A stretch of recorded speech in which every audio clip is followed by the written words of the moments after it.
Sonic the Hedgehog isn't exactly a character you'd think of when talking about tragic or compelling origin stories. Dude doesn't even have one, actually. He literally just showed up at the beginning of one of the games and nobody batted an eye. But what if I told you that outside of the games, he does have a backstory? Like 5 to be exact. And they're pretty interesting, to say the least. Today, I'm going to be going through each and every one of them and determining which one would be the best fit for the main series. I don't know, it seemed like a fun idea, okay? Let's start with the one that's probably the most known by the casual audience, Sonic's movie origin. For a quick recap, Sonic was born with extraordinary powers and was told to keep them a secret no matter what. And, he doesn't. So his owl mom that he has for some reason, right before her death, throws him out to live the rest of his life alone. You know, that last bit really hits home for me. As a standalone origin, this works perfectly fine. They had to come up with a reason for Sonic to be on Earth and someone explain why he's so damn fast for the movie. Okay, sure. But would this work in the games universe?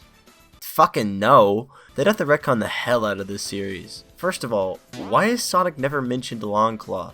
And the echidnas are all dead in the games. They can't hunt Sonic. And God knows we don't want to bring back the Two Worlds debate. Please don't bring back the Two Worlds debate. This one is fucking weird. So basically there's this guy named Dr. Obi Kentobor, and he's getting help from Sonic the normal brown hedgehog for like experiments and stuff. One day he has Sonic try out some power sneakers, and he runs so fast he breaks the sound barrier and destroys the treadmill or whatever he's in. This for some reason also fuses his quills and turns them blue. In a later, unrelated event, while Kentobor is carrying a rotten egg, he trips over a wire and conveniently falls into a machine that sucks up all the evil in Mobius, and puts all that evil inside of him. So, could this work as an official canon backstory? Probably not, I don't know. It works better than the movie one. They don't have to retcon too much, I guess. But there's one key problem here. They explicitly mention Mobius. And everyone and their grandma knows that Sega hates Mobius. Next. Triplets born, the throne awaits. A seer warns of a deadly fate. Give up your children, separate. Bide your time, lie and wait. Sonic Underground. Sonic Underground. They made a vow their mother will be found. So, yeah, that's the Sonic Underground origin, pretty much. If you don't know what Sonic Underground is, it's the third and final Sonic cartoon to be produced by Deke. And it was fucking wild. Like, bro, Sonic has a brother, a sister, and a fucking mom in this. And they're royalty. It's also the only show from its time to feature both Knuckles and the Chaos Emeralds.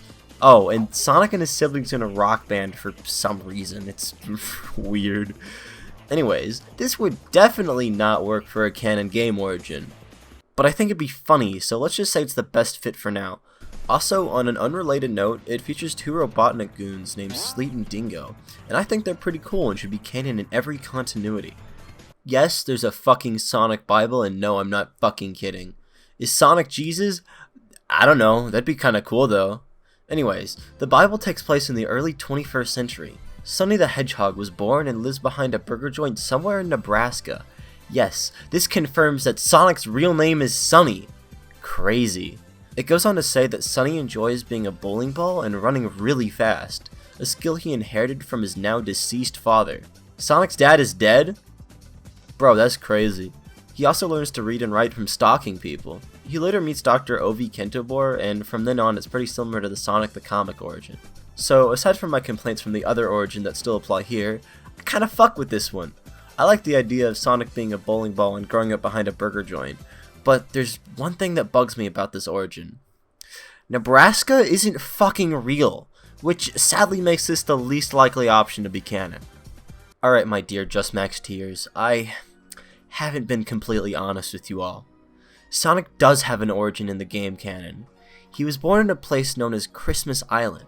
Not much is known about this island, aside from a comment from Sonic saying it's a strange place that looks different from most other places. In 2011, Yuji Naka confirmed that Christmas Island was actually based off the real Christmas Island, a place where nuclear weapons were tested during the Cold War. I mean, that would explain Sonic's fucked up hedgehog body and super speed, and it fits in right with the game canon without messing anything up. So, this is it, right? Sonic's true backstory? It's gotta be, Right? There's nothing getting in the way of that being the case, fuck. Well, out of all these backstories for Sonic, which one fits the best? Well, I'd have to give that to none of them. But that's okay. Honestly, I don't think Sonic and his origin necessarily need an explanation. There's nothing wrong with leaving it up to the imagination. However, if you're curious about my backstory, you should watch more of my videos and subscribe and follow me on Twitter while you're at it. I mean, why not? The button's right there. Just click it. Come on, click it. Click it. Click it!